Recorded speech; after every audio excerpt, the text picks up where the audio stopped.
ओम नमो भगवते वासुदेवाय।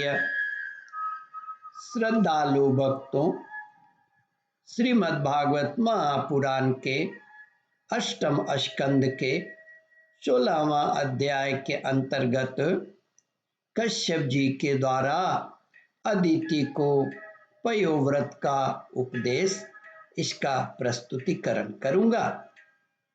इसके पहले 15वां अध्याय समाप्त हो चुका है। जहां तक आप कथा श्रवण कर चुके हैं उसके आगे का प्रस्तुतिकरण करता हूं।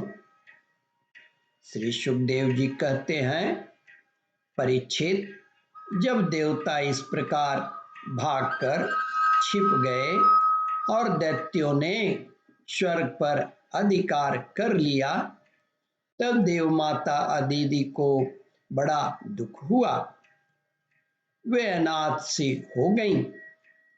एक बार बहुत दिनों के बाद जब परम प्रभावशाली कश्यप मुनि की समाधि टूटी, तब वे अदिति के आश्रम पर आए। उन्होंने देखा कि न तो वहां सुख शांति है और न किसी प्रकार का उत्साह या सजावट ही। परीक्षित, जब वे वहां जाकर आसन पर बैठ गए और अदिति ने विधि पूर्वक उनका सत्कार किया, तब वे अपनी पत्नी अदिति से, जिसके चेहरे पर बड़ी उदासी छाई हुई थी, बोले। कश्यप जी बोले, कल्याणी, इस समय संसार में ब्राह्मणों पर कोई विपत्ति तो नहीं आई है। धर्म का पालन तो ठीक ठीक होता है। काल के कराल गाल में पड़े हुए लोगों का कुछ अमंगल तो नहीं हो रहा है। प्रिय, गृहस्थाश्रम तो जो लोग योग नहीं कर सकते उन्हें भी योग का फल देने वाला है। इस गृहस्थाश्रम में रहकर धर्म, अर्थ और काम के सेवन में किसी प्रकार का विघ्न तो नहीं हो रहा है। यह भी संभव है कि तुम कुटुंब के भरण पोषण में व्यग्र रही हो, अतिथि आए हों और तुमसे बिना सम्मान पाए ही लौट गए हों। तुम खड़ी होकर उनका सत्कार करने में भी असमर्थ रही हो। इसी से तो तुम उदास नहीं हो रही हो।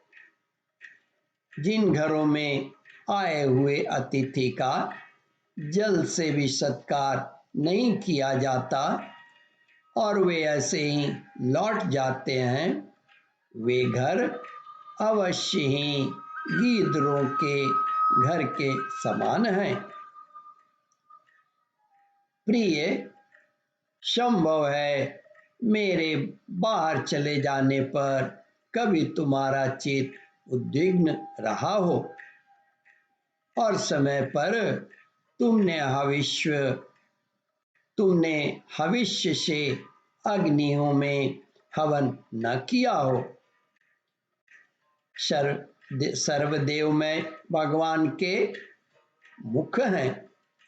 सर्वदेव भगवान के मुख हैं ब्राह्मण और अग्नि। गृहस्थ पुरुष यदि इन दोनों की पूजा करते हैं तो उसे उन लोगों की प्राप्ति होती है जो समस्त कामनाओं को पूर्ण करने वाले हैं। प्रिय, तुम तो सर्वदा प्रसन्न रहती हो, परंतु तुम्हारे बहुत से लक्षणों से मैं देख रहा हूं कि इस समय तुम्हारा चित्त अस्वस्थ है। तुम्हारे सब लड़के तो कुशल मंगल से हैं ना? अदिति ने कहा, भगवन, ब्राह्मण, गौ, धर्म और आपकी यह दासी सब सकुशल हैं। मेरे स्वामी, यह गृहस्थाश्रम ही अर्थ, धर्म और काम की साधना में परम सहायक है। प्रभु, आपके निरंतर स्मरण और कल्याण कामना से अग्नि, अतिथि, सेवक, भिक्षु और दूसरे याचकों का भी मैंने तिरस्कार नहीं किया है। भगवान, जब आप जैसे प्रजापति मुझे इस प्रकार धर्म पालन का उपदेश करते हैं, तब भला मेरे मन की ऐसी कौन सी कामना है जो पूरी न हो जाए।